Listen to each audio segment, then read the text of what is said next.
Welcome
back, everybody. Normally I do one of these a month, but since the earlier last week's one was the main focus was obviously on David Morehouse and Lynn Buchanan, I thought I'd do my normal November one because I'm obsessive compulsive and I have to have my November live stream, even if it's like a completely separate thing. So this one will probably be a little shorter. I kind of decided relatively quickly that I wanted to do this one. So, without further ado, kind of just my usual stuff. So, welcome everyone. It's November. It's one of my favorite months. And, just really quickly, I'll talk a little bit about upcoming episodes. I have 3 in the hopper right now. One is the next one with Jeffrey Seelman, where he goes into a lot more detail about negative entities and demonic entities and all sorts of other stuff. The other 2 episodes I have are with someone named Mark Anthony, and he is a psychic medium. And we're going to talk a little bit about what he does, how it works, etc. And then he's going to do actually one that he did for Coast to Coast AM, which has nothing to do with his being a psychic medium. It's all about red light demons. So I'm sure many of you have heard this apocryphal story from Vietnam where they introduced night vision goggles only with red lenses and all this stuff, and folks who were pilots were instructed not to wear them, but the machine gunners would wear them, and when they would put them on, they would see things that they normally would not see with normal regular vision. So anyway, red light demons I think is going to be an interesting story. Can't really determine whether or not it's real, but it's an apocryphal story from the Vietnam era, and we acknowledge that, but it's definitely worth watching. I still need to edit it. So those are the 3 episodes I have in the hopper. I have a few other episodes that have not been recorded yet but have been scheduled, but I won't say too much about those because sometimes events kind of intrude, and sometimes they get postponed or canceled. However, this week, and I don't need to keep this up the entire time. The other thing that I'm going to talk about, there's kind of 3 other things that I have to cover. So I'm going to do a quick state of the channel. I'm not going to spend a ton of time on that. It's going to be really quick. Then the bulk of this live stream is going to be about the Soul Foundation's inaugural symposium that starts on Thursday. It's Gary Nolan's event, or Dr. Gary Nolan's event. It is down at my alma mater, Stanford University. And one of my patrons from a Patreon account kind of informed me that this event was going to happen. So I requested an invite, and I apparently got one, which kind of amazed me. I'm actually honored to be able to go. And I don't know if it's just there weren't enough people or what, but I got it relatively quickly. So I plan to go down there on Friday and Saturday and just soak up what's there and meet all the people, and maybe ask them to do interviews in the future. We'll see. But anyway, I'm really excited about it. But anyway, the bulk of this particular live stream will be going through the schedule and kind of getting your comments and seeing if there's any questions you want me to ask while I'm down there. In terms of like live streaming from the event, I'm just going to do whatever the protocol is because I want to be on my best behavior, and I want to have hopefully forge some long-term relationships with these folks. But if they allow cameras, I will utilize them. If they don't, I will respect their wishes. I won't do any weird Logan Paul recordings of things that I'm not supposed to, because I respect societal boundaries and want to be invited to future events and want to respect social protocols and all those good things. I'll be on my best behavior. So, but I will report back what I hear. And my understanding is this, they are going to record it. There's going to be 4 cameras present. I believe there'll be around 200 attendees. And I think that's all I'll say in terms of kind of the detail, like logistical details and stuff like that. But I will go over the schedule. All right. So before, I think I have 5 comments. So I just want to make sure I get through these. Ahashta Nagila, welcome. Moon Man, always good to see you. Mark G, good to see you as well. Yeah, he's a good human. At least seems to be. Thank you. Hopefully, the attendees think the same, but we'll see. Yeah, it's gonna be some interesting stuff. So All right. So before I get into that, I'm just going to go over, if you're interested in how the channel's doing, all that stuff. I'm just going to blaze through it relatively quickly, but I don't want people to get mired in it. Oh, mood man. All right. Here we go.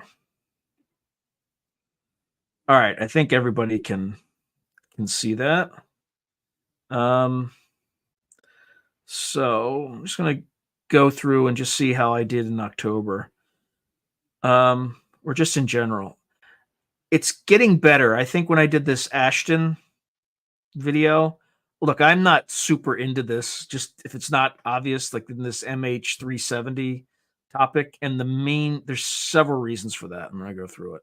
Number one, I am not an expert on videos and hoaxing and things like that. And there are compelling arguments. You heard Ashton's arguments, which are very compelling. But there's also compelling arguments on the other side in terms of there's not a blur, motion blur, and things like that that you would expect to see. There's all really, just read the comments of some of that video, and the next video, and you'll get lots of reasonable objections to the video. That said, given that every time I publish a video on this topic, I get a context warning, even though I check that I do not want to have, and I'll show you, actually, I'll show you exactly what I'm talking about by that. So if I go to my dashboard today, I go here, and when you fill these things out, you go through a bunch of different things, right? And they have this thing called allow automatic concepts. I never check that because I don't want context warnings. I don't want propaganda and like ridiculous stuff that's put on there just because,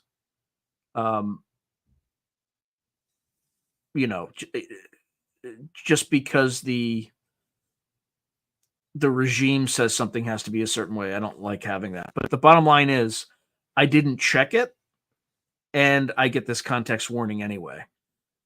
Additionally, the pushback that Ashton's getting, people trying to separate him from the topic, he put in a FOIA to the U.S. Navy, and they got some like special circumstance exemption where they denied his FOIA request. There's something that happened with that incident that the U.S. government or the powers that be do not want you to know about. Okay. Now, is it non-human intelligences and UFOs and orbs and things like that? That could be one thing.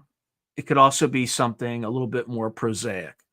Maybe it was like a USS Stark incident where the aircraft triggered some U.S. naval system to launch missiles at it and shot it out of the sky accidentally. Maybe it's sabotage. Maybe the U.S. military didn't want those 8 Chinese scientists and 12 Malaysian scientists to get to Beijing. Because if you look at, and we didn't cover this in the episode, but if you look at what happened around 2013, the year prior, there was an agreement that Freescale Semiconductor had with the US DoD. They were working on a technology which was gallium nitride. It was a semiconductor chemistry. So it's called gallium nitride silicon metal oxide, layered diffusion silicon, so LDMOS, so layered diffusion semiconductor or metal oxide semiconductor. Okay. The bottom line is this is a particular chemistry on a chip or on a semiconductor that allows you to have, kind of high power RF, and it's used in applications like military radars and satellite communications. And for very obvious reasons, this is not something that the U.S. the DoD would want to be disseminated to another peer competitor. So there may be a reason whereby there is a theory that the U.S. government sabotaged that aircraft by putting a bunch of lithium-ion batteries on it. That could also be a red herring. I don't know, but there's so many different possibilities. And as a also as a fiction writer, I can simultaneously generate them off the top of my head. But there are several questions that I would have researchers ask.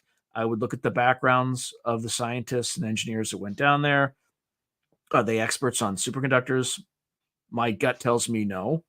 They're probably people who are experts on increasing output and the process of running silicon or fabrication lines, fab lines, um, and kind of making sure the throughput is the same as other fabs that they have around the world. So, and then again, it could just be that the aircraft just crashed. It could be that the official narrative is the right narrative. I don't know. The only thing that's suspicious by me is just the weird pushback. Like the 2 context warnings are like a clear sign that you're over target. So is this something I think is like worth pursuing any further? No, but I just, if you follow up on some of those questions, what are the backgrounds of these people? Was there anyone who was supposed to go on this flight, but it was suddenly canceled? In fact, Danny Jones at the Concrete podcast, I was actually talking to him, and I raised that question because he was asking about Ashton and things like that. And he told me that he knew a guy who was in the FBI. He was supposed to be on that flight, and it was canceled before he went on. So another thing you'd want to check is, were there a bunch of Americans who were supposed to be on that flight, and then for whatever reason those tickets were suddenly canceled, or they didn't get on those flights because someone kind of prevented them from doing so. So there's a bunch of questions like that that you can look into and learn more about it, but I didn't want to get too much into it. So regardless, in terms of how I did this month, not this month, but at least in the month of October.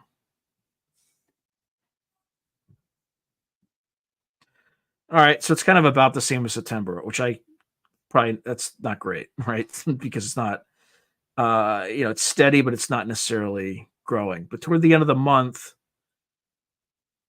it looks like things were starting to tick up. Again, subscribers about the same. Now, November is doing a lot better. Again, it's buoyed by a lot of interest in the MH370, but also the first time in 35 years that David Morehouse and Lynn Buchanan got together and and did something like that. So I think that was pretty important. So subscribers are going up and everything's great. By the way, if you're new to the channel, thank you very much for subscribing. I appreciate it, and I hope I keep producing episodes that you enjoy. All right, so I don't want to get too much into this. I think that's enough. Just any morbid fascination with that, I should have satisfied. All right, let's look at some of the, let's remove this.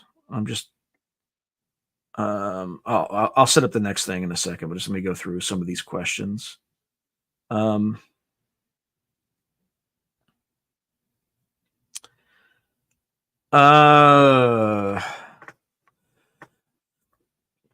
guess is there's some perhaps DNA marker, but that's just a wild ass speculation on my part.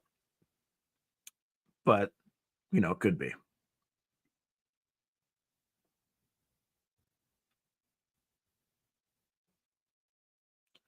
You can fake that stuff pretty easily. I mean, our intelligence agencies do it all the time, and if we can fake it, they can fake it.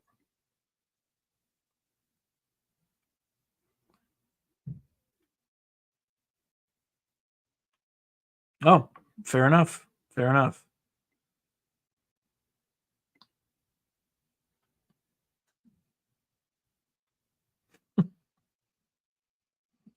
Oh, you crazy, kooky Midwesterners.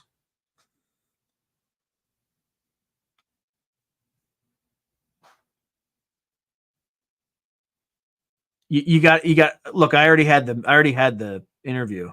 So I asked, what unit was it?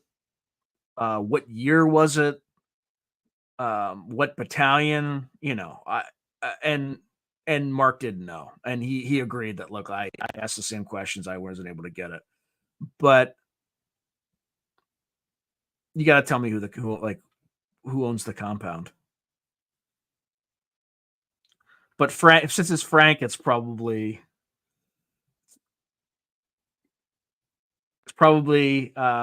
if you've all seen the movie Snatch, the Germans. All right. Yeah, I don't know. I would love to know. Or they, or what if they're future humans? Who knows? I would love to know. All right, so let's get into. I told you this is going to be relatively quick, but let's get into this topic here. All right, so bear with me while I. Oops, wrong thing. Of course. Let me just get this thing set up.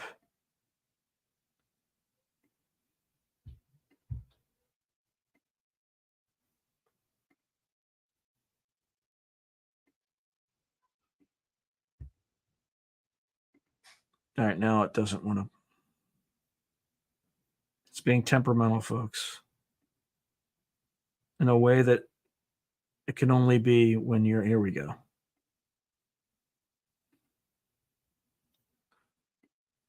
Actually, that's not what I wanted to bring up.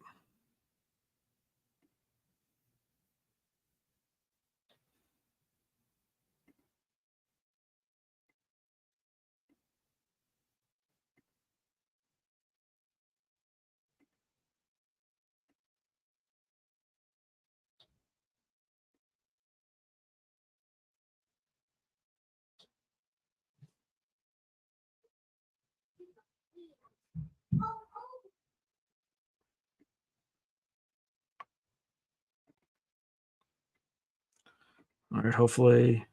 All right, good. All right. Now that I have this here, let's just go through it.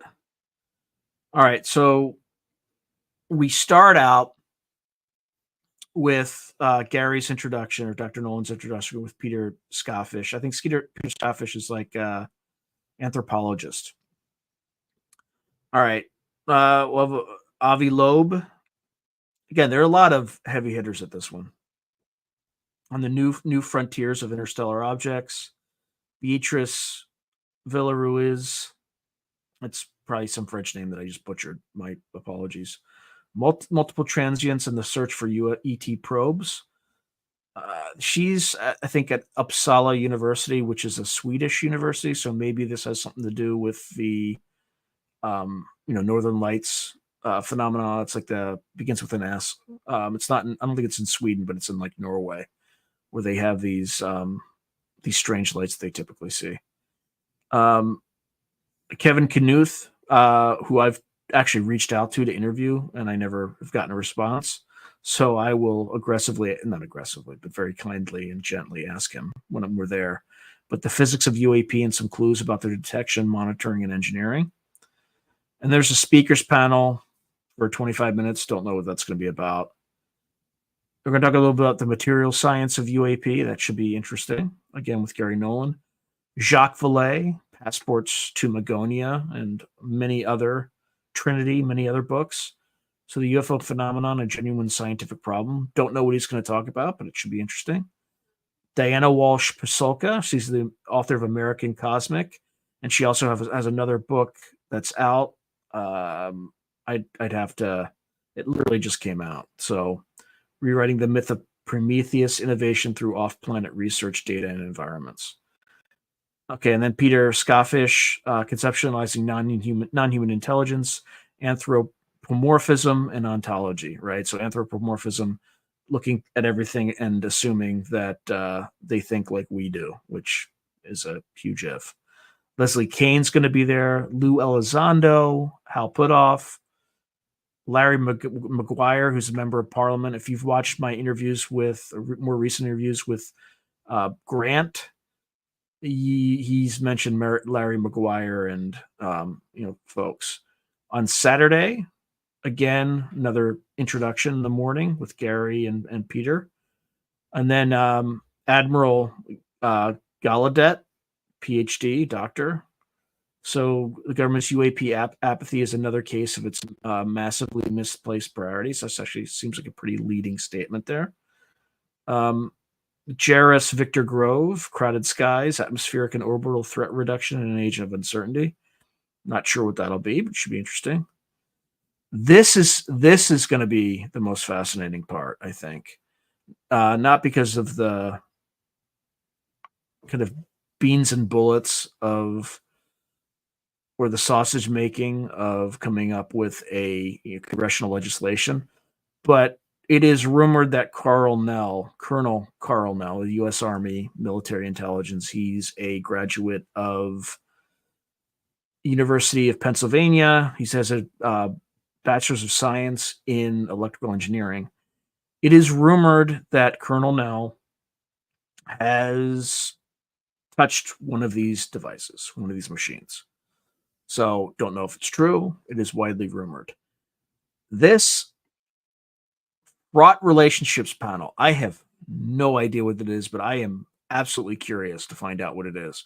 Actually, I'm going to take a pause really quick and look at some of the questions and comments before I go through.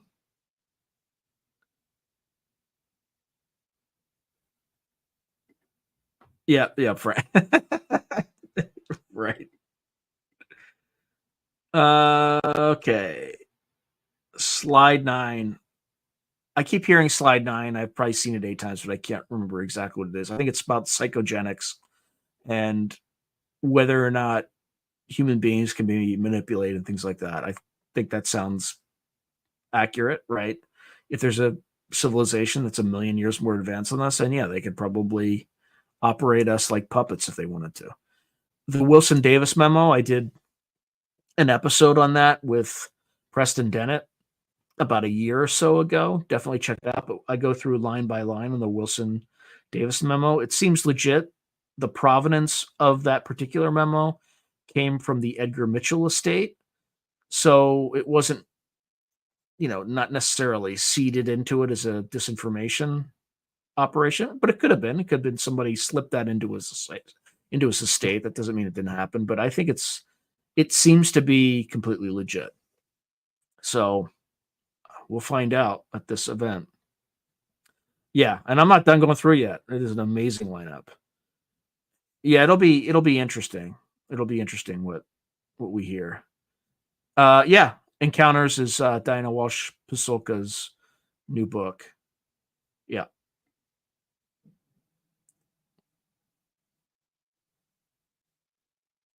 Oh, just email me.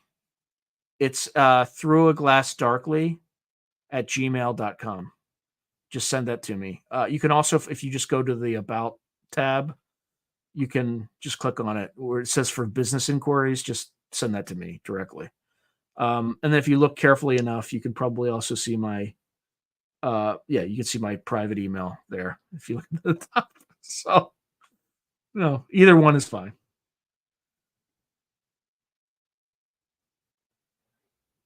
Yeah. Also, if you have questions, just send them to through a glass darkly at gmail.com. And I will, if it doesn't make me look like a buffoon asking it, I'll try to ask questions because there will be opportunities for questions, I believe. All right. Now let's get back to it. Let's see. All right, sorry guys, I'm just navigating back and forth. So, okay. All right, yeah. So, anybody have any clue what they think the fraught relationships panel is? Because that seems interesting. Jonathan Berthe, or again, I probably destroyed the person's name, but the European Union and Disclosure, Government, Industry, and UAP Research. Again, that'll be interesting. Chris Mellon, who was a former Deputy Assistant Secretary of Defense for Intelligence. Again, interesting. Charles McCullough III. This is the first Inspector General IG for intelligence. This is the person who Grush was whispering to during the congressional hearing. He was sitting behind him. So that will definitely be interesting. Aya Whitley, PhD, Observation is Data, Trusting and Learning from Pilots. I'm actually super interested in this guy, Dr. Paul Thigpen. They are all God's children. Insight from Catholic theology on UAP and non-human intelligence. He's a theologian. He's not a priest, but he's like got a PhD, and he focuses on theology. But he also particularly focuses on where non-human intelligence intersects with theology. And I have my understanding is one of his favorite books is the Screw Tape Letters, which, if you all have not read it, it's a book by C.S. Lewis. Um, it's a fascinating book, but it's kind of a fictional account, but it's about two demon tempters who were, one is mentoring another on how to corrupt humanity, and so it's just an interesting story. It's not there's nothing revealing. It's just the way that C.S. Lewis mind works is really fascinating. But I think he's like a big fan of that book, as am I. And then there's Jeffrey Kripal, who is at I believe he's at the Rice University, and that's where a bunch of Whitley Strieber's work is there. He did a book with Whitley Strieber called Super Supernatural, where they cover a lot of these experiences. So he's an interesting guy. To Shoot Down Souls, some paradoxical thoughts on the UFO phenomenon, and from a historian of religious. I think it got cut off of religious. Oh no, sorry, of religions didn't get cut off. And there's going to be a guest speakers panel, and then a afternoon speakers panel, and then a guest speaker. I don't know who the guest speaker is, but I can certainly speculate. But we'll see. I don't want to say too much, but I think you all can probably figure out this individual is a member of the Soul Foundation. So anyway, that's all I got on the Soul Foundation. So with that, let me see if there's any other no questions, huh? All right. So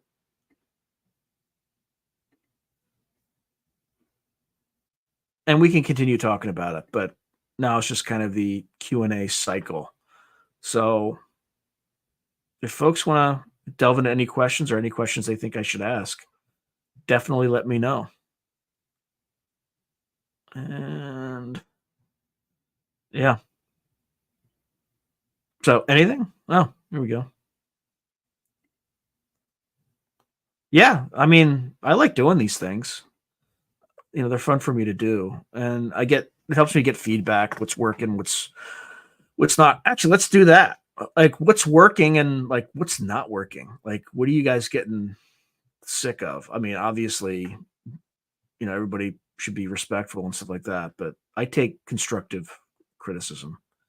But, if you call me a bootlicker or something like that, then yeah, you're not gonna get you're gonna get an in-kind response.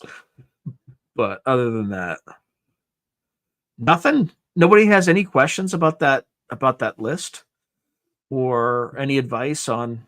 Oh, here we go. Oh man, that's a good question.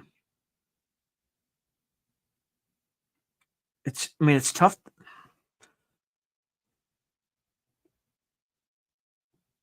A lot of them are kind of this. I mean, this is uninspired, but I'd say like Roswell is the one that's the most intriguing. What I would like to hear are cases of not necessarily crashes, but like archaeological digs where they discover craft. That I think would be more interesting.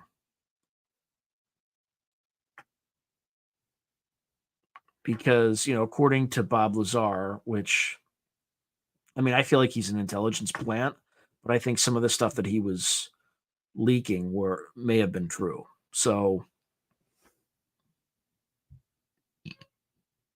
yeah, but I don't know anything about the 1933 crash, the Mussolini crash. Like, I don't know anything about it. It just allegedly there was a crash in 1933, and the OSS, the Pope notified the OSS or the Americans, and the OSS went and recovered it in 1944, something like that.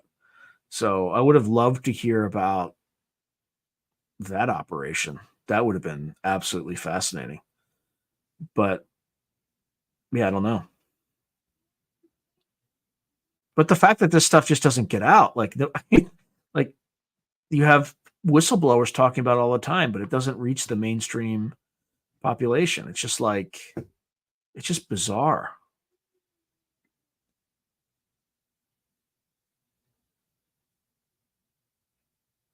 Yeah, I know. I know. I don't, like. I can't think of a single example where they had an archaeological dig and found something. But that doesn't mean that hasn't happened, right? Again, Lazar referred to some of that, but he just read it in briefing documents, so he alleges. And a lot of times they'll see disinformation in those things just to see where a particular detail leaked from. So it could be complete garbage. I mean, who knows? Underneath Skinwalker Mesa, that could be something that could feasibly be recovered in an archaeological dig. Okay. Is it Christmas yet? What else? What else do questions do folks have?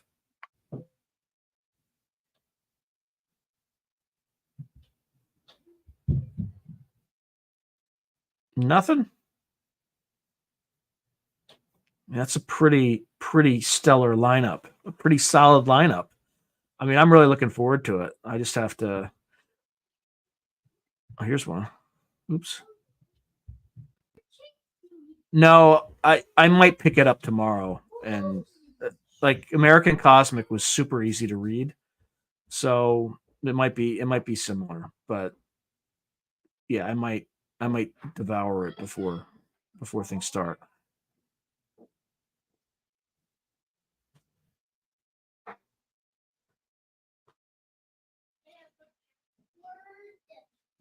I mean, we might. It just got suppressed or hidden, or I think there are actually several, but you know,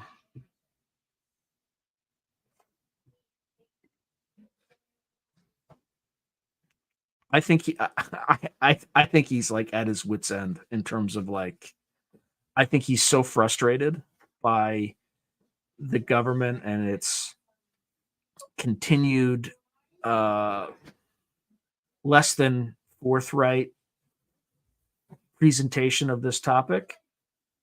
You could just feel the frustration of and the weight of 3 decades or how many decades he's studied the topic. I think he's extremely well. I think his scholarship is excellent. I just don't. There's so much disinformation and nonsense that even the most meticulous of historians is going to make mistakes.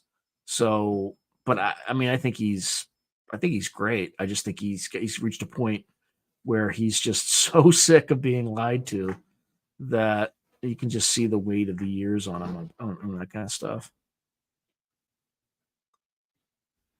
Um, I don't know too much about him. He seems to be mostly involved in like kind of a Graham Hancock sort of guy, right? Where he's into ancient civilizations and things like that. So I haven't spent much time vetting him, so I really don't know. Like I wouldn't be able to give him a fair. I'm trying to think of the right word for it.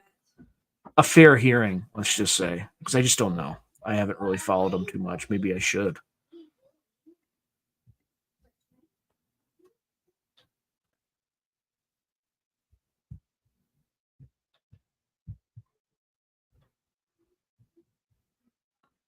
Yeah, that's an interesting question because it's kind of evolved over time, right? Like first they would say Venus, then they would say Zeta Reticuli, and then they would um now they say like some other then they'll say Andromeda, and then they'll say you wouldn't understand or it doesn't matter, or sometimes they'll say we're from your future. I think it kind of evolves with where humanity's knowledge of the universe is, but I don't think they ever really tell the truth about it.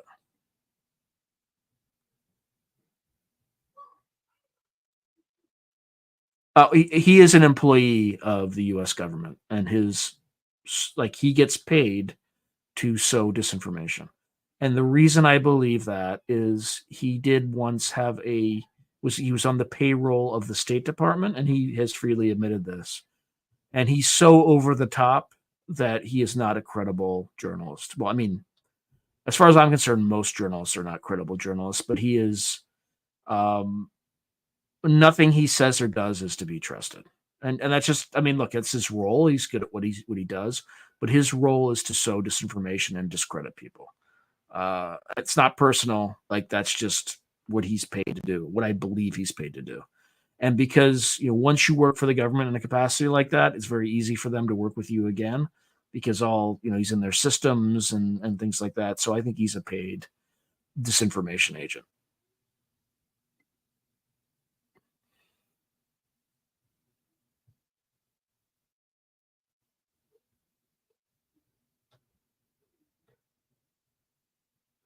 Yeah, I didn't know who she was, like Iya or Ilya or Iya, I think it was something like that. But that's kind of interesting. The thing about universal languages, though, is I don't know if it's going to be like a verbalized sort of language. Maybe it's in like symbols and thoughts and things like that. But I don't know. Should be interesting. Well, that's because he is. That's his job. He's like Kirkpatrick. Like, I don't have any animus toward Kirkpatrick. Kirkpatrick did a good job in terms of what his role was. His role was not to disclose this stuff to the American public. His role was to A, run a disinformation campaign, and B, run a counterintelligence operation. And again, I don't know this. This is just my supposition. The reason I think he ran a counterintelligence operation is everybody who spoke to Arrow had to sign a non-disclosure agreement. Like, if this is an event that happened to you and you've been out in the world for God knows how long, why would you prevent someone from telling their story after they talk to you? It makes absolutely no sense unless the whole point of your operation is to be a giant Venus flytrap for people who want to leak and share some of this information. You just kind of bring them in, you get their stories in a skiff, and then you prohibit them from ever speaking of it again. Very effective. So, look, he did a good job at what he was supposed to do, which was not to disclose this to the American population. It was to prevent disclosure and to lock down any leakers about classified or top secret information that may get out into the world. And like, that's what he did. So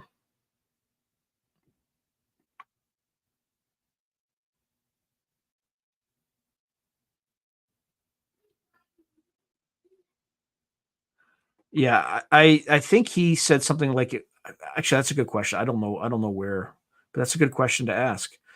That's the other thing too. There's going to be 200 participants in this thing. I haven't even begun to think about who might be in the audience. Like, you might see venture capital. You might see like Mark Andreessen there, for all I know. Very prominent people who are interested in this phenomenon. You might see Brandon Fugel. You might see, what's his name? The billionaire who used to own Bigelow, right? Bigelow might be there. I'm not saying you will be, but you never know.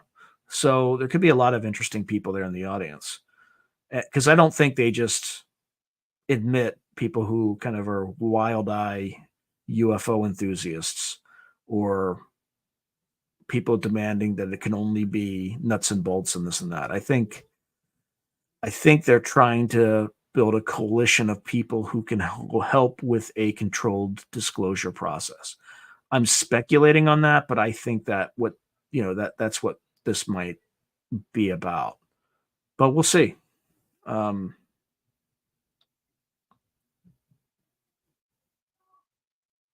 yeah, which is also kind of scary.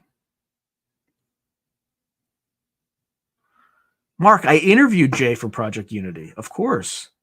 I have 2 interviews with him. Like in the last, literally, like in the last 30 days, there's 2 episodes with Jay. So yeah, I know Jay. Jay's a good dude. He's I liked him a lot when I interviewed him.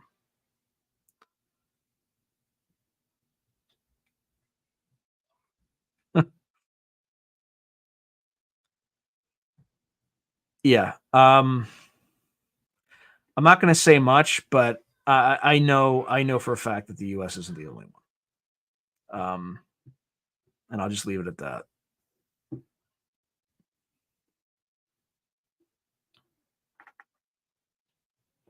Hell yeah, I would go with him. Well, then again, would I have to leave my family behind and all that? I could take my family with him, absolutely. But yeah, I don't know. People like Lynn is getting up there in years, so people need to interview him and get as much of his knowledge as they can. Because my understanding is his wife recently passed too, which is not great. So I'm glad that I was able to connect David with him because, um, yeah, I think the world of both of those men. So, um, yeah, I would definitely, if I could take my family, I would go in a heartbeat. In a heartbeat. Yeah, Russia has some. The UK probably has at least one, according to what Frank Milburn was told. At least he claims to know somebody who actually ran a single, at least one crash retrieval operation. Again, he was told. So, did somebody provide him with misinformation? It's possible, or sorry, disinformation. It's possible, but the UK, probably has one. Russia probably has a few. We have a few. According to Grush, Italy had one before we took it from them.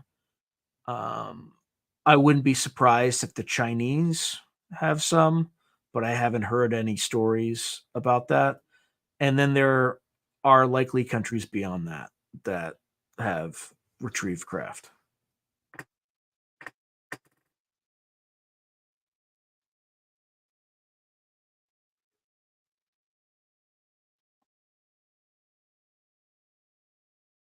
Yeah, yeah. I don't know what's going on with Peru. I have not been following that closely because it's just as easily, it's just as likely to be some U.S. intelligence op, right? Um, and I feel the same way about like the whole Mark Herrera thing. Look, it's possible that it's real, but it just seems so outlandish that it's just hard. It's hard to believe. I'm not saying it's wrong, but it just seems a little bit too out there for me without more evidence. Let's just say.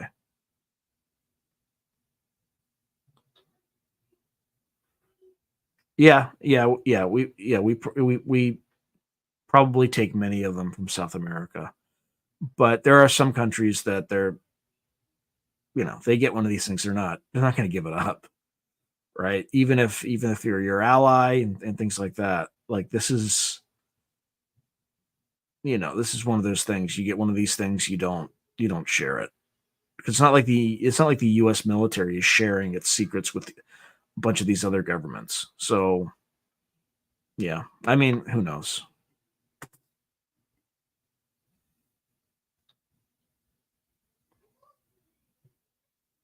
Penturk was in the. Say a little bit more about it. What's Penturk? I'm not familiar with that. The weirdest things I believe in now. Belief is a tough thing because belief is something that you don't know. It's just something. It's like faith. So, um,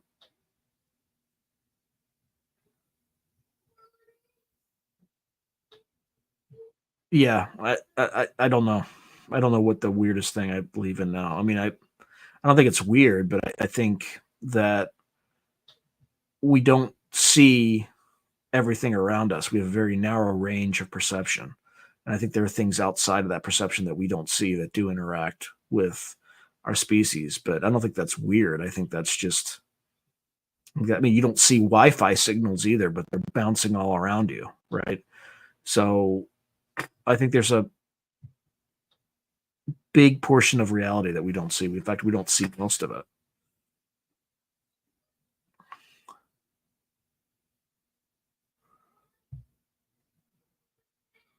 The reason they wouldn't is, this is one of those things. If you get one of them, you're in a race. You're in an arms race to rapidly reverse engineer these things. So you don't want to share it with anybody because you want to get the technology and unearth the secrets before everybody else does. So it's a super secretive part of reality.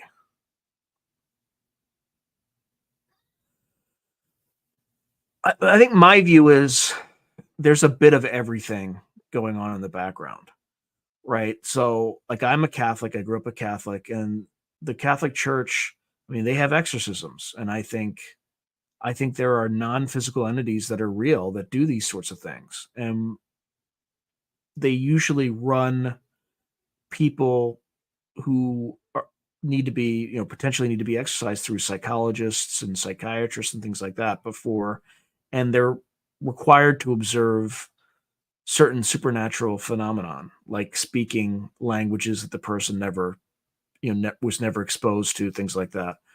So again, I'm trying to answer the future human hypothesis. I'll get to it. I think there are a number of things going on in the greater reality, right? Which I think there are non-physical entities that we don't see. I think there are likely species on other worlds that may or may not interact with us. I think there's species from other dimensional realities that sometimes peek their heads in. And I think if you believe in interstellar travel, you have to believe in time travel, because in order to get across those distances, you need to bend space time. And when you bend space time, you're going to be messing with time. And so, by virtue of having kind of anti-gravity drives and things like that, you are by definition also going to be messing with time travel. Now, the future human hypothesis, I think it's compelling, but I definitely would like to see more evidence, and I would like to know. Like, I would like to have, I think, like Dr. Michael Masters talked about on Jesse Mitchell's show. Like, he actually had an experience where it was validated to him that this is. But again, the whatever appeared to him or communicated with him, the one thing that people never ask is, are they telling the truth? Right? It could be a species that just lied to him. So I don't know. I'm open to it, but I'm not one of those people who firmly believe one hypothesis or another. I just, there's not firm evidence in any direction, so I'm open to a variety of different interpretations.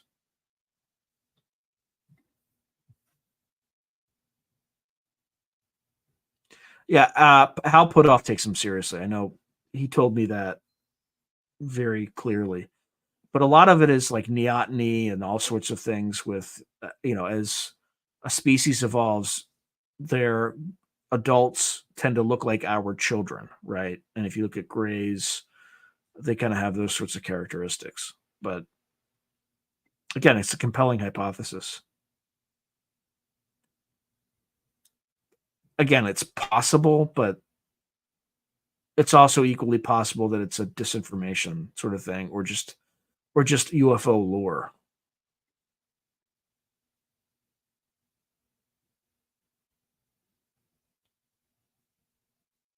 Huh. I'll have to take a look at that, Cheryl. Thank you for sharing that.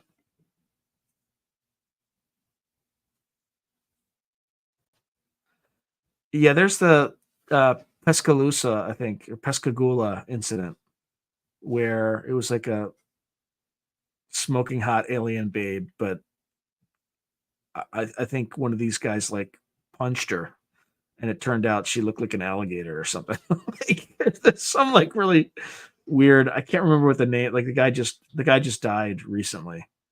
Um, it's like Calvin something.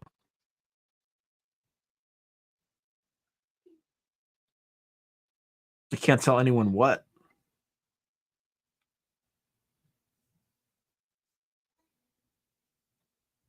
Well, yeah, that's the other thing too. When you're manipulating space time, it's like relative time, right? So if you're in a gravity well, time passes slower than if you're outside a gravity well, where time would, I think, would pass faster. It's either that or I have it. I always have um,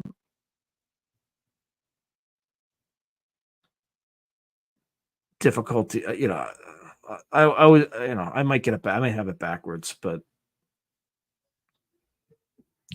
it's like relative time.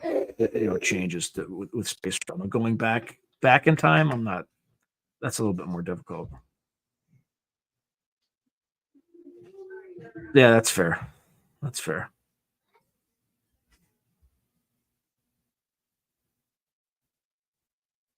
Yeah, yeah, and the other thing too is the more we develop, the more advanced radars we develop. That's when these things start showing up. I think in like 2004 USS Nimitz they introduced some new sensing technologies, and that's when they started to see these things. And then I think the same thing happened in the USS Princeton in 2015 on the East Coast.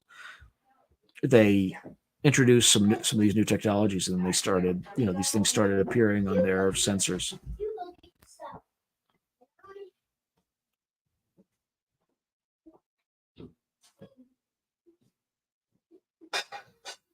I have not. My understanding is there's a lot of focus on terahertz frequencies. I do know from just my professional experience that terahertz frequencies are kind of the frequencies that you would use to like read through pages of a book, right? Um, without having to open it. But I don't know how it relates to. And then in terms of megahertz range that UFOs get off before they appear, I don't know. I don't know what that would be. Usually in the megahertz range is where we have like shortwave radio communications and stuff like that. Yeah, there you go.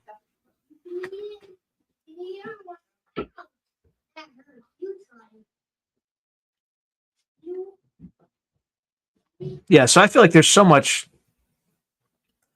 I'm hoping what these folks present is the real deal, right? So whatever the core story is, that these folks actually have a better handle on it than what's out in the world right now, which is a lot of garbage, frankly. Which is why I don't really stick my anchor to any one particular narrative or story because I don't know. Like I could be wrong on Green Street, for instance. He might just be a natural troll, but he doesn't. It's very hard to sustain that sort of animus if you're not paid to do it.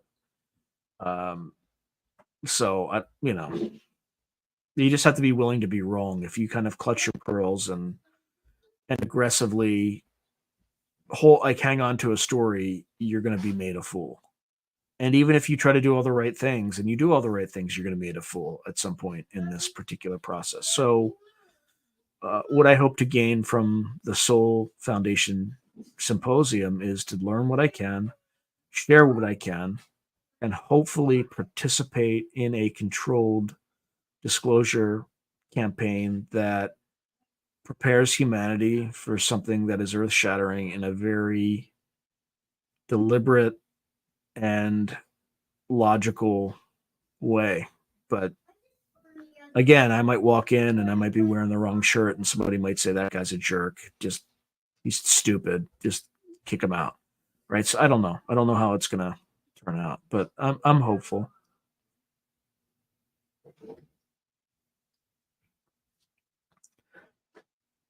Yeah, because it could also be craft that or effectively camouflages our own helicopters.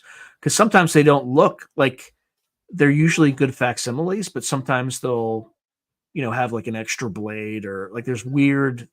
Sometimes they're off. They're kind of like the Men in Black phenomenon where you have these. There's stories of like these things tweaking out, like behaving like malfunctioning androids, and, just like weird stories like it. But again, a lot of them are just stories. One thing I do want to ask Oh, here's another one. Let's.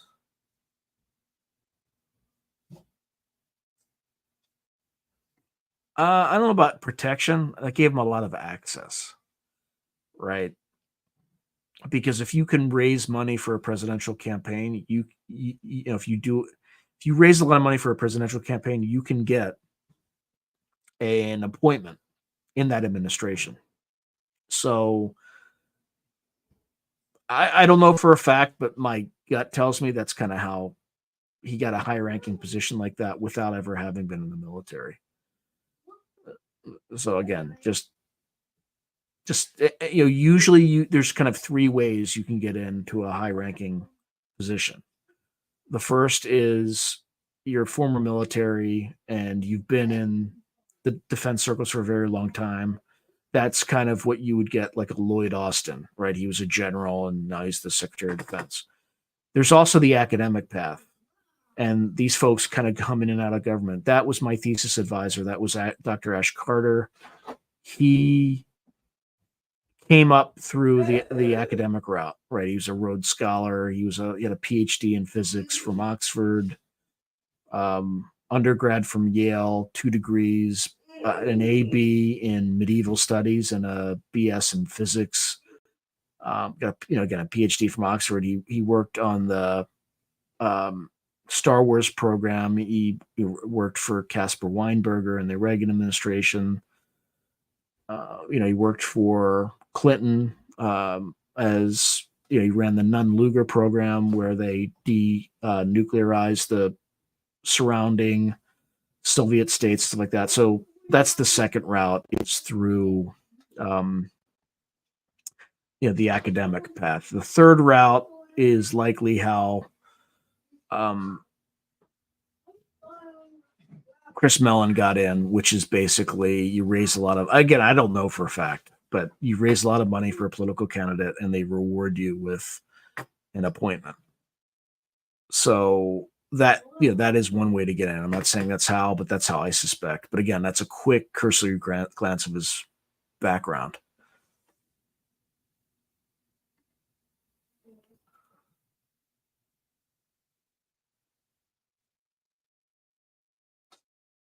I appreciate. What is a deep cat? I want further clarification. I know I take that as a compliment, but what is deep? What do you mean by deep? And thank you for binging. Yes, please. If you haven't binged my work, binge. But in order to help you out, if there's certain topics you like, I have really good playlists that you can focus on. So there's some stuff in the earlier point where I kind of didn't quite. I had a good vision for this channel, but I had some stuff that was kind of I was playing with the margins, like finance and analytics. Feel free to skip that stuff. It's got nothing to do, or almost nothing. It's more about my journey of trying to build this channel and stuff like that. It might be interesting. There's also a ton of interviews with science fiction, fantasy, and horror writers. Take that with a grain of salt. Some of them will be good, you'll like, some of them won't. If you look at any of them, I suggest John Pageant, because he has one where he talks about Legati, and he also has another one that talks about his own paranormal experiences. They kind of cross over. And Laird Barron, like that guy is an interesting dude. Like he grew up in Alaska. He competed in the Iditarod, and he is like one of the best horror writers of our time that you probably never heard of. But he is like really creepy, dark stuff. But what I suggest is if you're interested in remote viewing, I have a gigantic library of remote viewing stuff. If you're interested in UFOs, I have like several different cuts of that. Or you could just go through, and just do the podcast. The podcast is all my interviews. But there are also some videos that aren't interviews that there's one where I do a summary of Stalking the Wild Pendulum by Itzhak Bentov. It's like 20 minute video. And oddly enough, it's my 5th highest performing video. Why? I have absolutely no idea because I'm not interviewing anybody. It's just my boring old ass. So, take that with a grain of salt.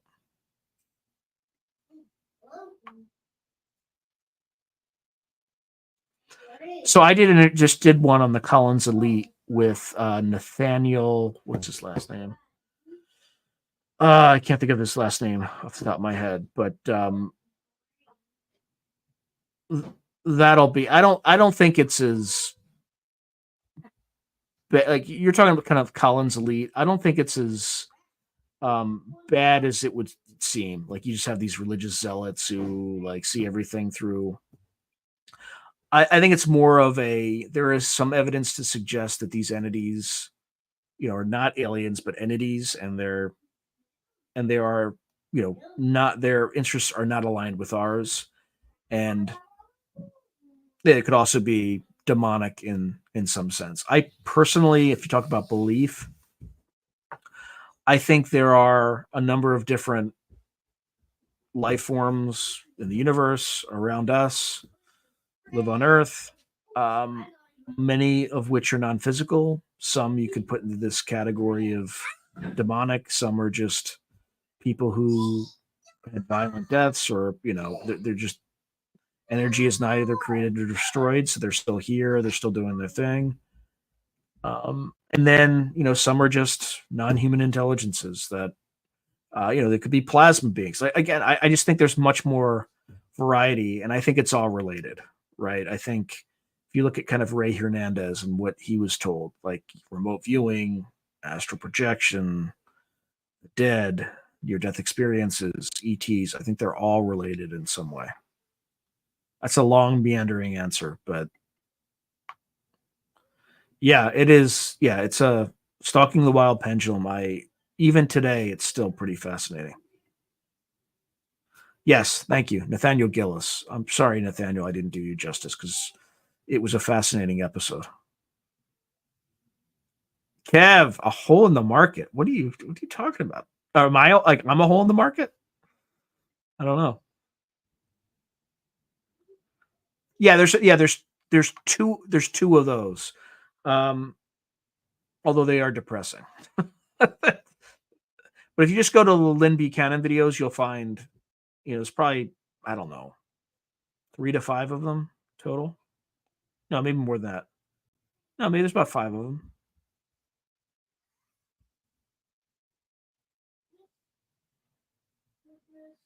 Yeah, that's possible too.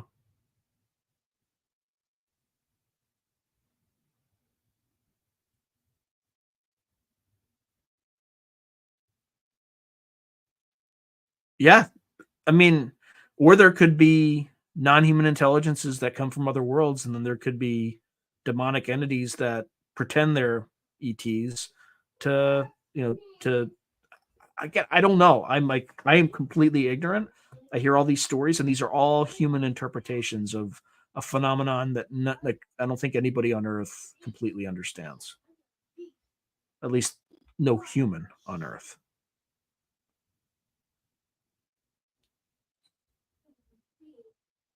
Super soldier. Yeah, I don't know.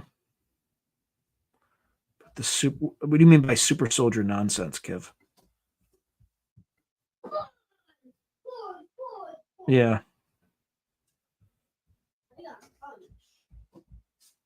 Yeah, who knows? Who knows? You guys are asking some great questions. I hope I'm not like, I don't sound like I'm coming out of left field and everything I say.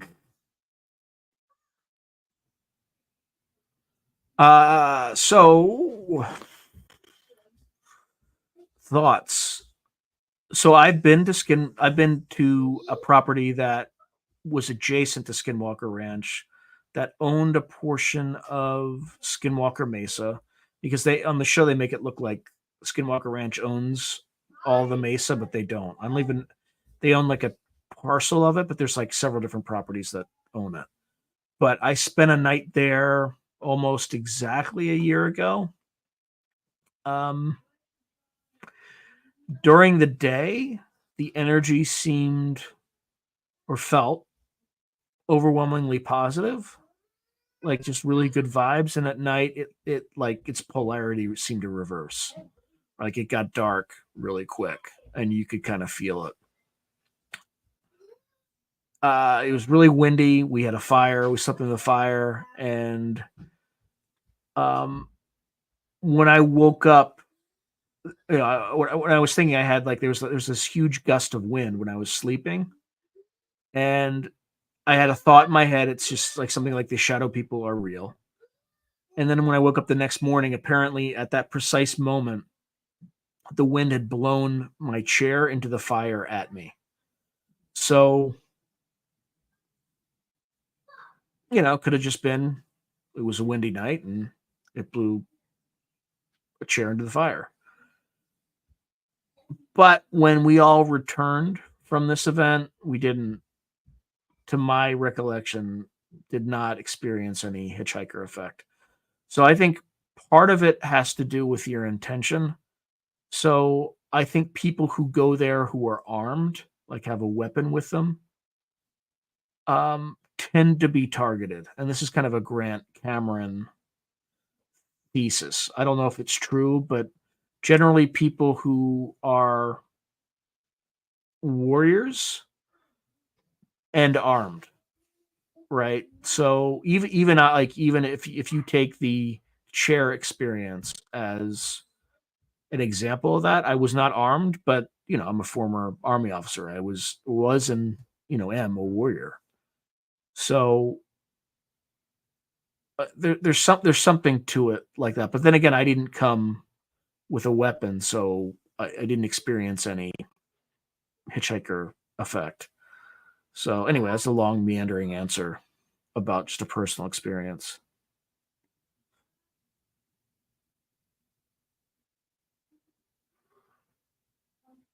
Oh yeah, I think, and I think they're self-replicating too. There could be von Neumann probes. I think that's definitely a part of it.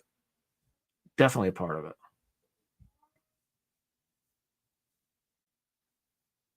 No, I do not. Is that a YouTube channel, Mark? Or just a generic, not generic, but a particular podcast?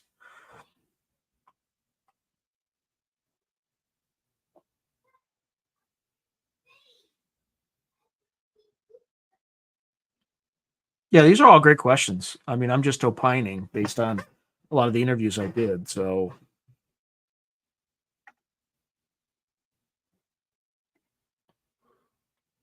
okay, I have not, but I might take a look.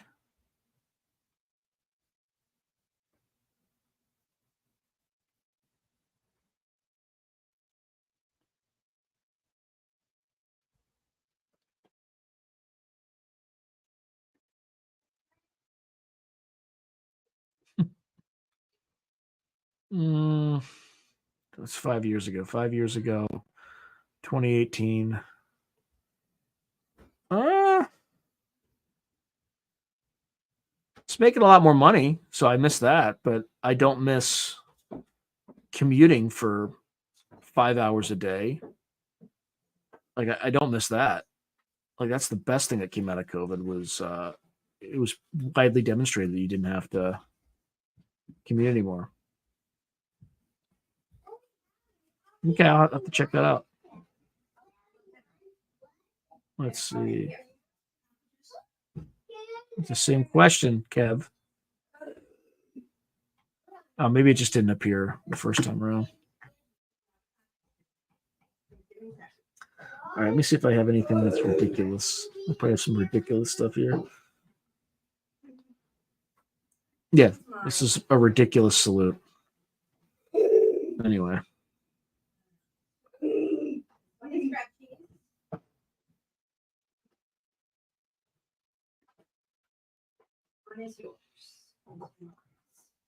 Oops. Put that back.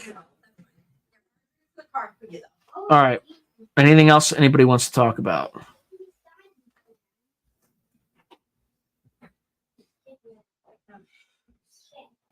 You're gonna check it out.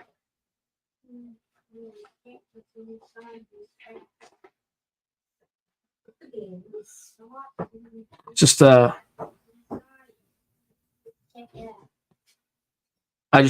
have to do this. I don't know why, but here it comes.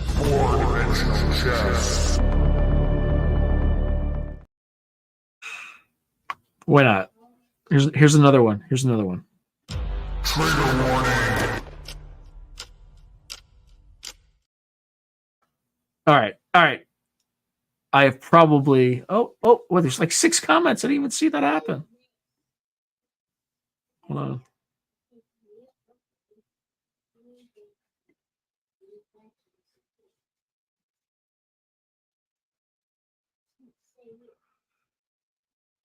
Yeah, I actually Mr. Gray 9 Owl, by the way. I don't know if you know about all my experiences with owls. I had one land in my backyard, and at the very geometric center of my backyard, and like 5 p.m. at night, and it was a great horned owl, and I was able to walk up to it within 5 feet and take 1,000 photos of it. I mean, it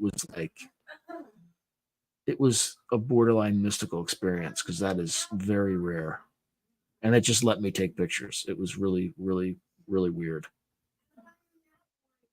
But sorry, I didn't even acknowledge the Moloko Plus.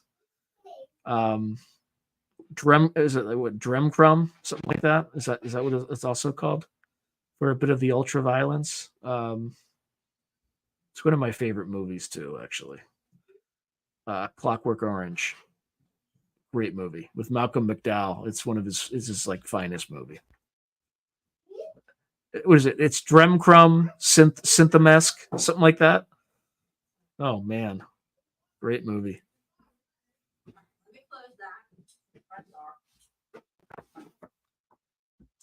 No, I don't.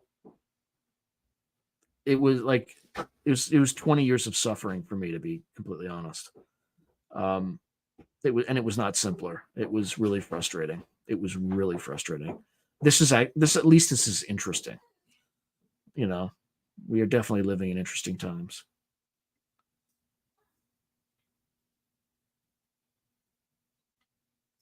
Videos are hard because a lot of them can be hoaxed. So probably the gimbal video is probably the most convincing, but even then it's not super great. Oh no. Actually, I take that back. There's the Turkish video where you can actually see occupants. That one is super creepy and convincing. That's my favorite. That's right. That's right. All right, Mr. Gray. It's my drink. You have your own drink. What is it called? It's called the Izzy. Izzy?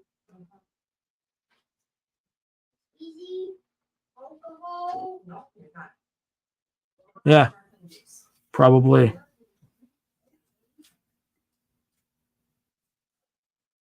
Owls done? No, they don't. They do not. In fact, there was like a little squirrel too. There's like a squirrel. It like literally landed right in the middle of Squirrel Highway because I have a gate and squirrels like rush back and forth. And there was a squirrel that like ran behind him and like around the owl. It was surreal. The owl was just like, whatever. I'll eat you later. Yeah, it's a great flick. It's also a great book too.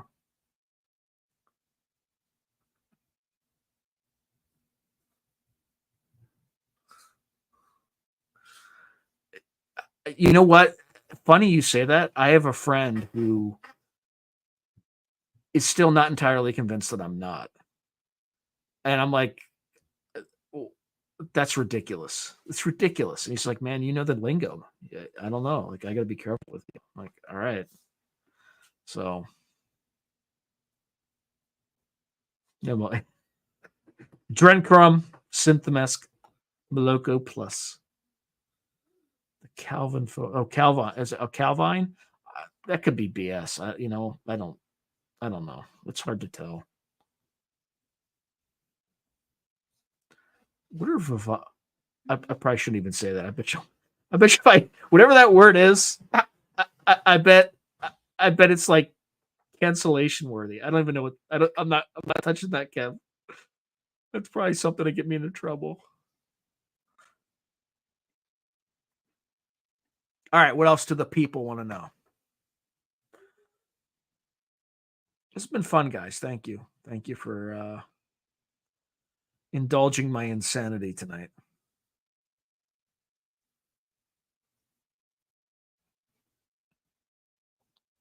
Has anybody seen Napoleon yet? Is that out yet? I just saw the clips. I saw like the problem with like that movie is I recognize the battles. So I see the ice breaking. I'm like, oh, that's Austerlitz. That's the Battle of Austerlitz.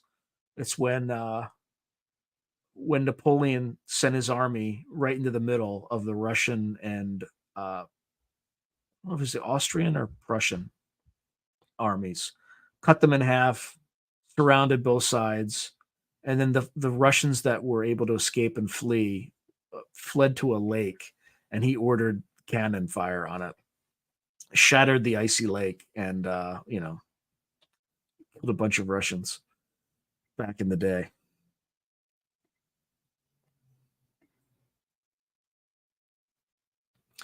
I've been trying to be kind of fewer carbs and more protein because Sean's getting to be a big boy. So she did not cook me a big pumpkin pie, but we'll see. I might make an exception. I'll probably make an exception this week at the Soul Foundation, just so I don't look like a maniac. And then what else? And then maybe for Thanksgiving. But I actually had to get a lot of stuff done before this conference. In fact, I just like finished editing the audio for an episode that's supposed to air on Monday. I got to get that done.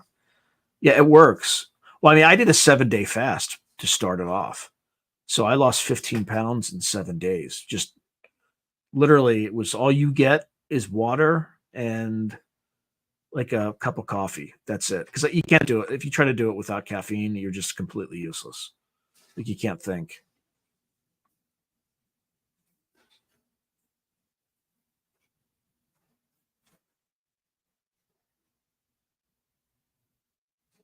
No, I don't know specifically which channel he's referring to, but yeah. In terms of his post, it was about something like the intelligence agencies probably knowingly have channels that they. I think I know of an example where that happened, but it wasn't what he was referring to.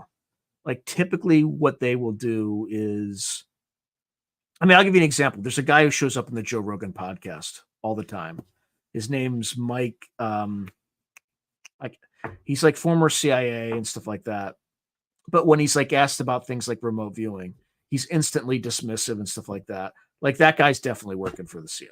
Like, or not work. I mean, he's working for somebody to spread some misinformation disinformation. Because his answer on remote viewing was like over the top, like ridiculous. Like, oh, the men who stare at goats, which is a movie to completely discredit the whole thing. And that was like his go-to, and it was a completely deliberately ignorant response.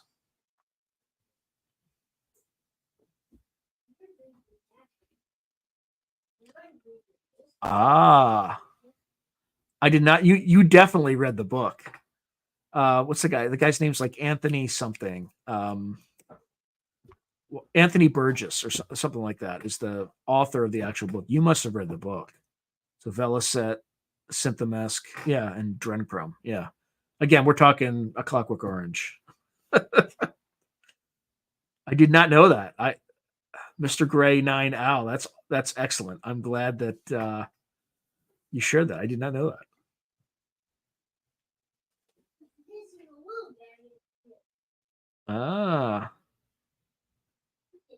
Yeah, Drina. That's a whole other. I'm not going to say that word. God knows what'll happen to my account.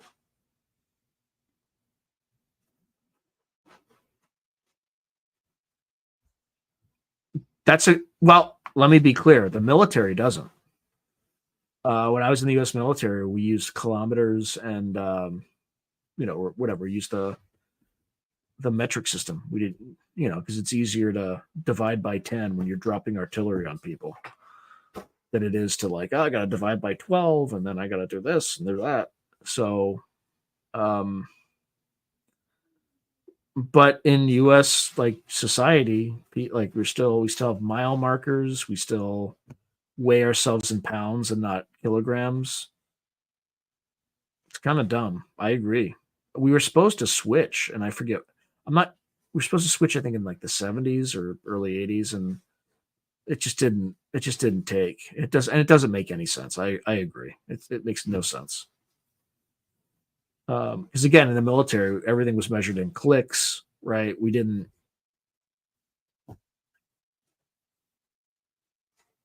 do that kind of stuff. All right. What else do folks want to know?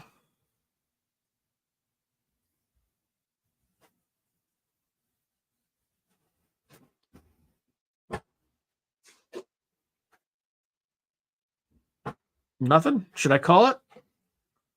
Again, I did 2 of these this month, so it's not like I'm shortchanging anybody. I mean, that Lynn Buchanan and David Morehouse episode was not episode, but live stream was the best live stream I ever had, and it's the gift that keeps on giving. Like people are still watching it. So now I would have expected to do a little bit better since that's the first time those two have been together in 34 years, but still, I'm certainly glad I didn't. All right. Let's see what time we got. I'll give it 1 minute. And if for any further questions, and then I'll probably call it. Well, actually, I'll give it 6 minutes. I'll give it until 8:30 my time, 11:30 Eastern, 9:30 Mountain, 10:30 Central. And then if you live outside the United States, I'll screw it up for sure. I'll screw it up.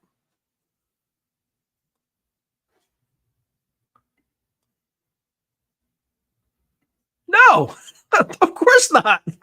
That's what I was just laughing at Twitter. Like, you guys, like, the role of this organization, it is a counterintelligence operation. Full stop. Well, and also disinformation. Like, that's the role. And you need somebody who is good at that. And, so it's not for disclosure. And I don't think like people just don't seem to get that. It's bizarre. So no, it'll be, it'll be long live the king is dead, welcome the new king, whatever they call it. All right, Lex, no worries at all. You I think we got like 5 minutes left or something like that, but yeah, I would look, I would love to have. I've reached out to him, but he hasn't responded. Maybe he will be at this event. So I would love to get him on here. Absolutely. I appreciate that, brother. And I think you recently discovered my channel, so I appreciate that. And trust me, just whenever somebody tells me binge, it's just like binge. Yes. Because it is frustrating. Like I've been putting out a ton of videos, and it's just starting to get traction. But it took we're almost at the 2-year mark. So it takes a lot of time and it takes a lot of effort to get just to this point. Oh yeah, they're not there for disclosure. They're there to prevent people who are read into these programs from exposing these programs to the public. So it's like a facade. I'm acting as if I know this. I don't know. I'm speculating. I want to be very clear that I'm speculating, but the data points they don't have a website. Like it took them forever to get a website. The one thing that they're like, oh, why does it do this?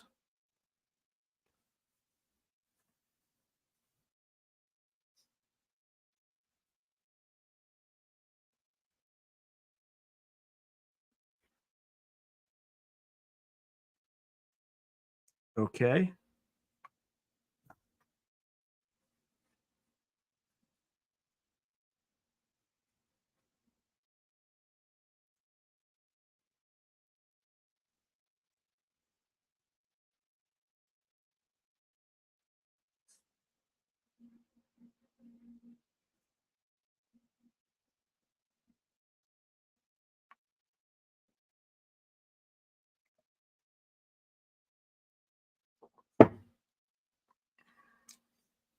That's annoying. Can people still hear me? Because my thing just froze.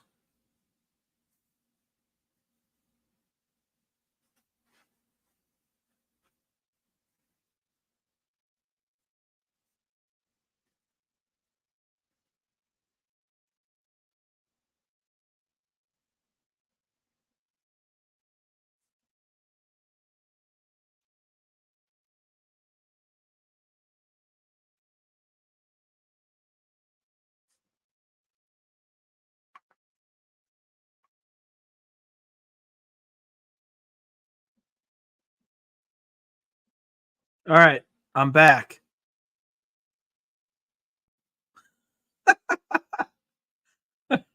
I mean, I don't know if it's anti-disclosure. They just have a. My view is they just have a very discreet mission. That's all. Let's see.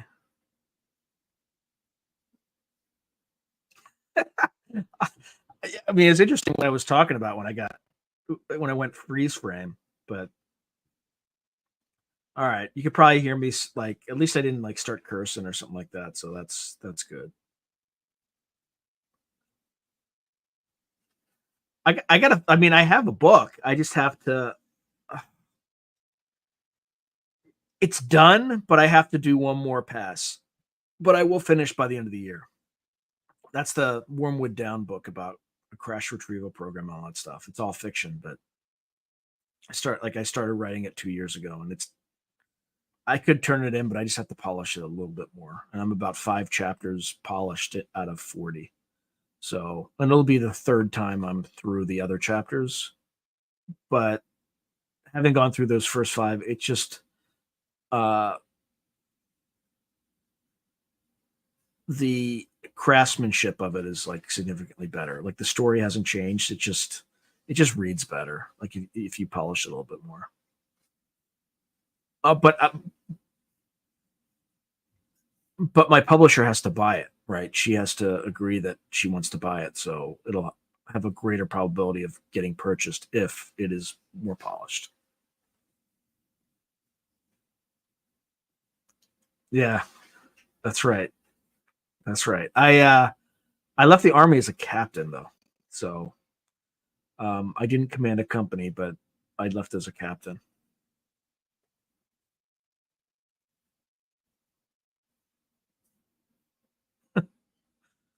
I'm naturally a night owl, but I try to be an early bird, so I like get stuff done.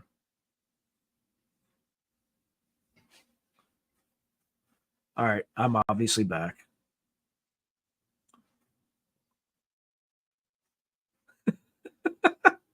Yeah, I do them once a month. Oh, like a metronome because I pay for this service, the StreamYard, so I absolutely need to do them. So, and it also gives me feedback. You know, like, am I? Do you guys all think I'm a maniac, or am I making good content? And so far, not necessarily live stream per se, but it gives me good feedback for how the overall channel is doing and how responsive it is. Yeah, that's what I was actually thinking because I was talking about this being a counterintelligence operation, and suddenly it like froze. Yeah, that stuff happens more often than you think too. It's kind of really weird. Like I've seen it in. I think I talked about it on a prior live stream where somebody would reveal something that they shouldn't have from like long past history, like 70s stuff, and you can tell that somebody's monitoring it because you'll see your retention rate, which is just how many people are watching a particular episode, and it'll be like it'll go from like 30% later in the episode, and they'll spike it to like 98%, and then it'll drop down, and you go and see what we were talking about when there was that spike, and it would be stuff like, in the UK they could. Well, I'm not going to say it because there'll be another spike on this one. But there's a guy I talked to who worked extensively with MI6 and MI5, and there are certain things that they could do that were not necessarily compatible with democracy. Let's just say, and just leave it at that. Okay. All right, good. That's good. I didn't start like singing or something when I couldn't see. Yeah.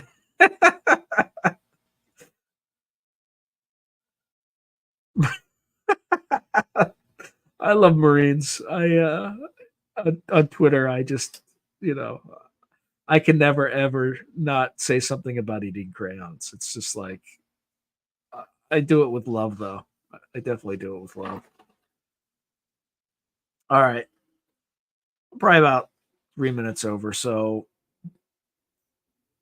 maybe another minute if anybody has any. Oh, another question.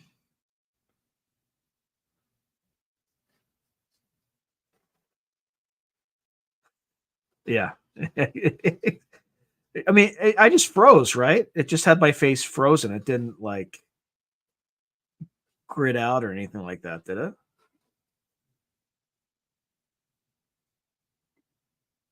Oops. I like showing old stuff.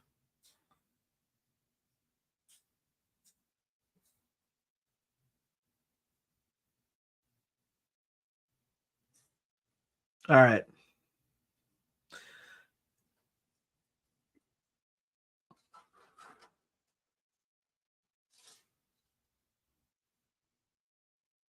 Yeah, I just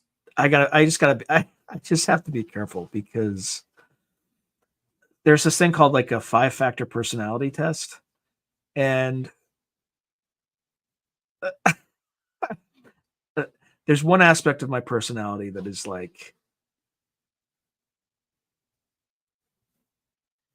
I've thought about it. Like, how I have those I now edit those moments in the beginning of the video where, there's like 10 to 30 seconds or maybe 10 to 40 seconds of a snippet from the episode. I might at some point spend like a day just editing those into shorts and then just release like one a week or something like that. And I've done 3 and they have not done much to help the channel at all. Like, I would consider them failed experiments, but again, I only did 3, so that's not really that enough data points to really judge. But I might, but I still have a bunch of stuff that I have to get through. Like, I have to finish the novel first.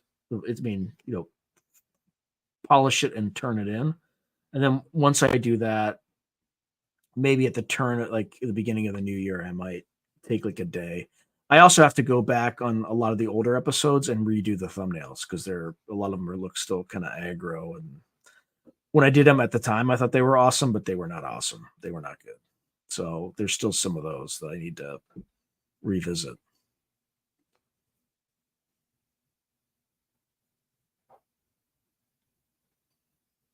The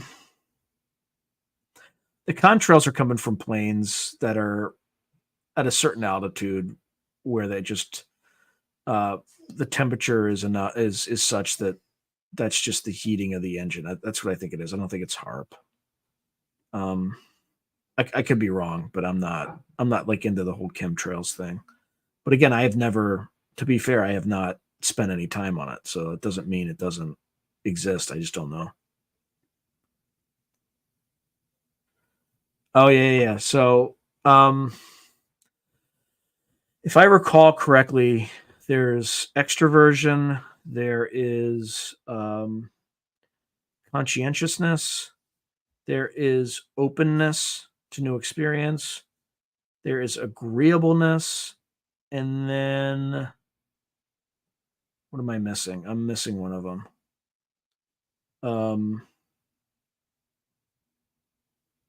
Neuroticism. Okay. So I am extremely high conscientiousness. I wouldn't be able to run a channel. Reasonably high openness, maybe top 20%, maybe. On introversion, extroversion, I'm kind of toward the middle, closer to introversion. Neuroticism, I'm up there. I'm like top 4%. But the one that can make life tough for people like me is in a room of 100 people, I am the most disagreeable. So, like, people like me, if you have like a crazy, like, if you're in a cult, I'm the guy who kind of looks around and be like, does everybody else notice that this guy's not wearing any pants? Right? Like, I'm that guy. And that consistently gets me into trouble in groups because I don't give a F. And save people's lives too, though. Right? So I probably saved 60 people's lives when I was a platoon leader. And one of my sergeants had a space heater on inside a tent of like like a mess tent, like of like 60 people. And I kind of said, you might want to open the flap on this tent because you're all going to asphyxiate. And I said, I know it's cold, but I'll just sleep next to that flap. So I'm. And then the same night, 2 soldiers died in another platoon because they it was on the news, like on CNN and everything. It was bad. So, and then the Army responded predictably by banning space heaters across the Army. So that was awesome. Anyway.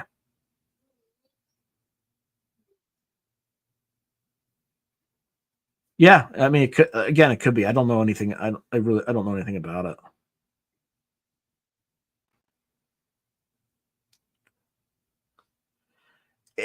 It might. It just takes time. And in preparing for the Soul Foundation thing, right? I'm generally, I like to be like 2 or 3 weeks ahead on content. And I got to a point where I was having trouble getting some interviews scheduled. So then I didn't miss my schedule. I always like religiously do a Monday and a Wednesday episode, but it got to the point where like it was like just in time episodes where I'd be up at like 3 a.m. getting the thing like loaded into YouTube so it would appear on like Monday. And I'm just starting to get ahead of that process. So like I edited the audio for an episode that's going to air on Monday today. So, and I want to get that episode before I leave for the Soul Foundation tomorrow. So, that's why I haven't had a chance to really get to that yet. But I probably will, especially since I made it systematically easier by having those snippets at the beginning where I could just like cut them and then throw them into a short and schedule it. So, but it'll be like a weekend project where I just do a bunch of them.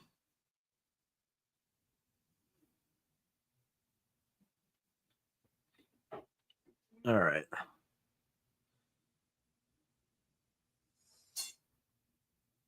Oh yeah, and also the clips that I had, like the thumbnails are no bueno. They are awful. I have to redo those thumbnails too because every time I see it, I'm just like, ugh.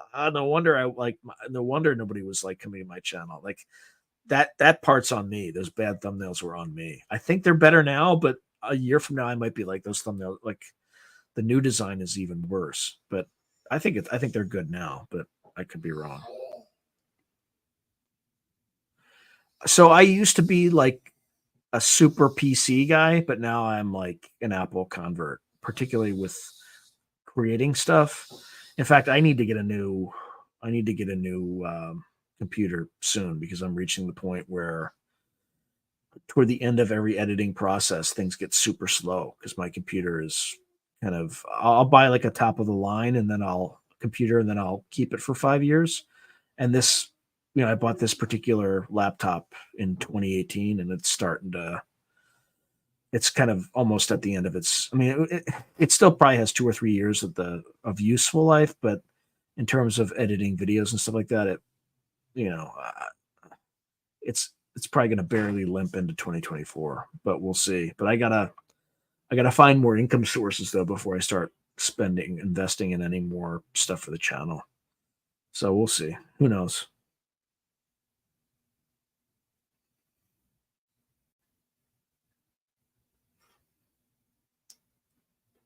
Huh. Yeah, that's pretty creepy.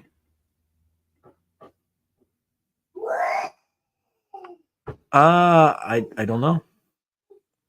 It depends, right? If I firmly believe in the Catholic Church, I committed like thousands of mortal sins because I haven't been to church on Sunday, right? Which is like a mortal sin is basically what you get for like murdering somebody. So if the Catholic Church is 100% right, like I'm going straight to hell. But I think reality is more nuanced than that. I think this is some version of it's not quite a simulation, but I think it's like a school. It's like a learning environment to some extent. I mean, it's real, but from what I read from like the NDE literature and stuff like that, there's some common themes that seem to indicate it's like you're here to learn lessons and things like that. So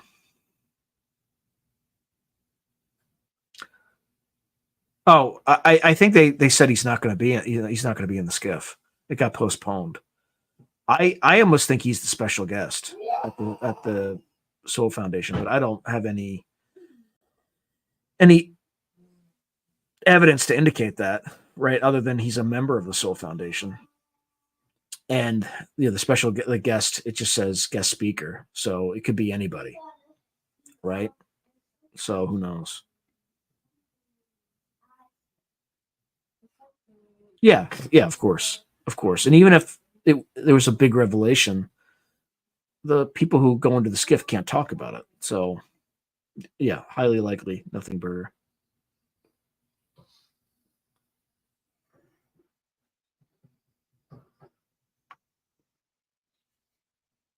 Yeah, just yeah. Watch it. Watch the end of the video when I start asking for subscribers. Like I added like this whole other thing about Patreon and stuff like that. So this podcast is also on Spotify. Just the podcast, not the other videos, right? So the interviews, all the interviews that I have on what you see as Through a Glass Darkly podcast, like that playlist, I also have on Spotify. But I don't have the live streams on Spotify. I also have um, many of my episodes on Rumble, but Rumble is it's temperamental. Sometimes it decides to upload them. Sometimes it doesn't because I can link my YouTube account directly to Rumble, and sometimes it includes a video, and sometimes it just says, "Nah, I don't feel like doing that today." And yes, I absolutely have a Patreon, and I also have members, YouTube members, but I have different. I have like 7 different overlapping types of membership slash Patreon. But if people want to support me that way, I highly encourage Patreon. Ah, Brian, good to see you, my friend. Good to see you. Brian is a member of Patreon, so actually, he is the longest standing member of my Patreon account. I think I had like a Patreon account with like literally nothing, I just had like a placeholder, and Brian came along and like put money in, and I'm like, oh crap, I have to create something. I have to give this guy something. So I literally started building my Patreon account because of Brian, 100%. And I'm not telling you this, Brian, to like make you feel good. Like this is the absolute truth. I like built out my Patreon. You were the stimulus, so I appreciate you, brother. You got I think they sent you like 2 mugs and all. But you got like the first mug. So anyway, yeah, again, always good to see you, my friend.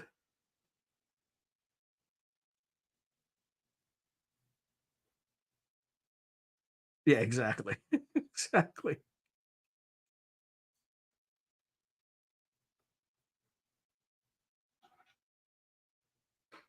Yeah, I like they totally had the cornucopia. Yeah, I think there's definitely something to that. There's a ton of other things that like the Berenstein, that's Berenstain now, but the Berenstein Bears, stuff like that. That that's another one. There's a ton of these things with the Mandela effect. There's probably something to it where you just like inadvertently kind of shifted to a different, a different quantum reality when you weren't paying attention. I'm trying to think of other. I mean, there's a ton of examples. I can't think of anything off the top of my head, but um, and even there's like certain movies too where you think something happened, like Field of Dreams. There's something. If you build it, they will come. Apparently, they don't say that. It's like if you build it, I will come. Like that's what they actually say. So there's a ton of weird Mandela things like that.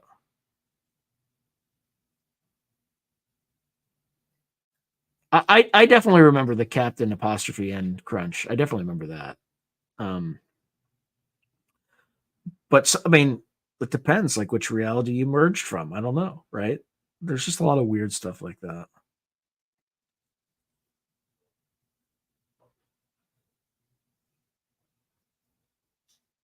I'm trying to think of other. There's something with like Costco. There's Costco. There's Costco, right? So COSTCO, and then there's Costco, COSCO. There's like a lot of really subtle ones like that. And then people are like certain that it was the other one, and now they're seeing the reflection or the whatever the different one is. They'll send it. What is it? What's the Mandela effect?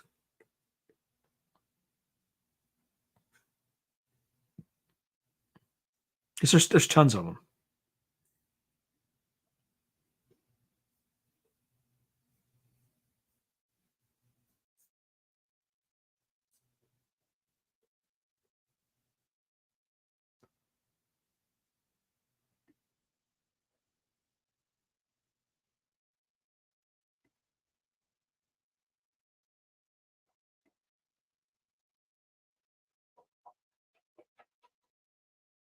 Huh.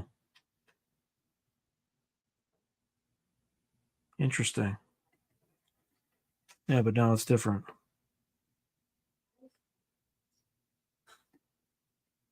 Yeah, there's a lot of weird stuff that happens like that.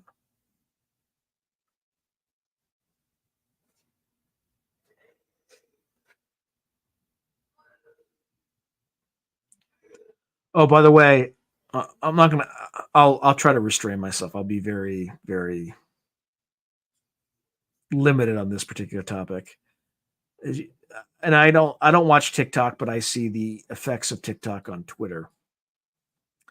Have you all seen the a message to the American people by Osama bin Laden that all these TikTokers are reading now? And they're like, "Oh my god, it's changed my reality." And it's just like, excuse my language, but you fucking tards. Like, the guy's a mass murderer. He killed 3,000 people. Like, he's a little rich kid, part of the bin Laden family, spoiled rich kid, tried to change the world, and mass murdered 3,000 Americans. Like, just anyway, that's all I'll say on that. I'm done. I'm done. I'm done with that. But I actually I read it, and it was just like, how could this possibly change what you think about what's happened in the Middle East in the last 20 years? You are an idiot. Anyway, I will not go further into that. I'll just keep my mouth shut. What we got? Yeah, yeah. That's basically what they're doing on TikTok with this Bin Laden thing.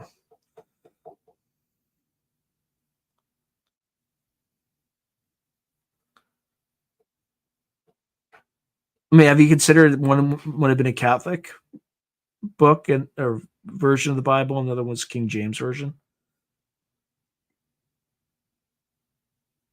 Just, I mean, who knows?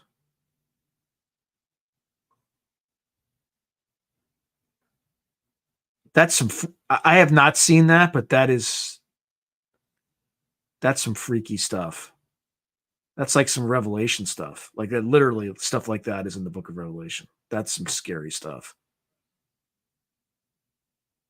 Like the seven seals and all this crazy. Yeah. Ooh. Ugh.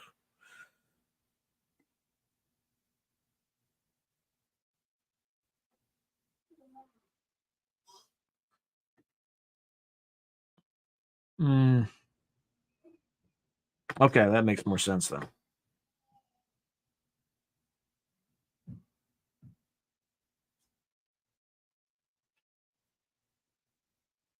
Huh.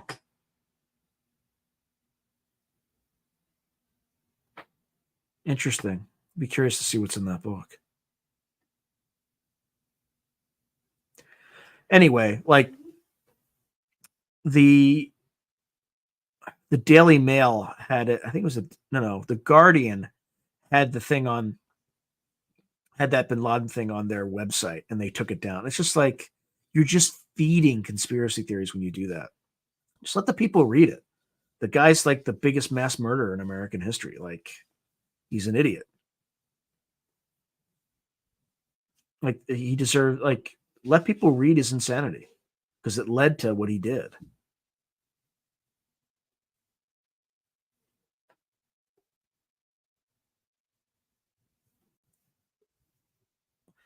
I don't know. I don't know if it's indefinite, but I wonder. Well, again, I wonder if any of it's related to what's going on at the Soul Foundation. If they're just waiting for recommendations that come out of. I don't know. Again, I'm just making this up. I don't.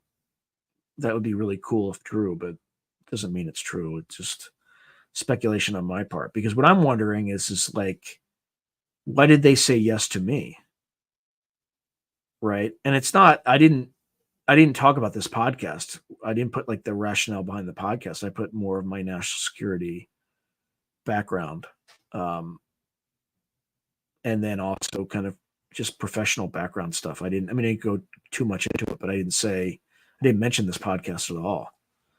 So I'm sure they looked me up and on LinkedIn and other websites and got a sense, but I don't know. It'll be interesting. It could also be school affiliation, like Stanford affiliation, because I know another guy who got in based on that, and then I know another guy who was going to get like a PhD in philosophy and end up kind of getting a master's degree, but um, could be useful in that sense.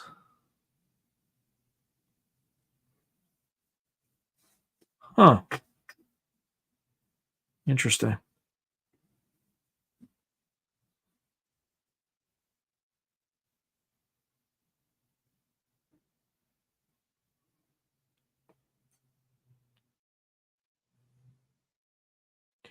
Yeah, that might have just been deliberate editing, right, on streaming. That's the thing I don't like about streaming, right? They can easily weasel stuff out of them, or out of these movies. Oh yeah. I immediately assumed Braveheart. Um, I think I still have it on like video cassette somewhere, also on DVD.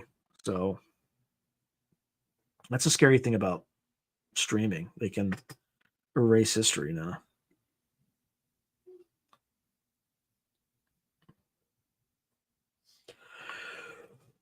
All right.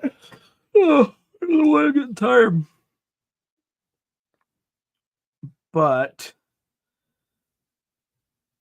every time I say I'm going to call it in 4 minutes, like people start.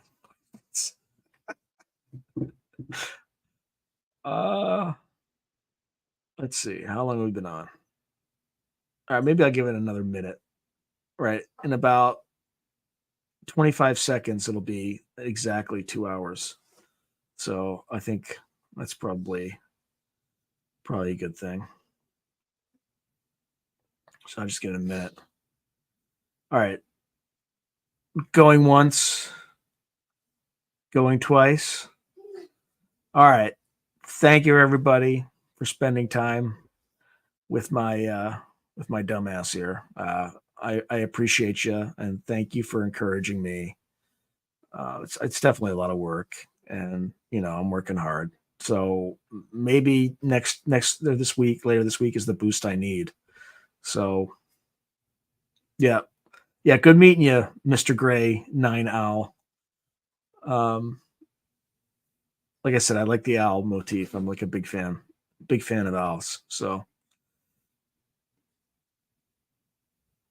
yeah, hopefully it pays off. I have like a 5-year plan, so I'd say I'm a little behind in terms of the results.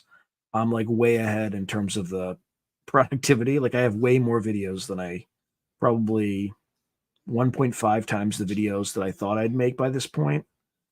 But um, the number of subscribers is, ideally I wanted to get to 10,000 by the end of the first or the second year.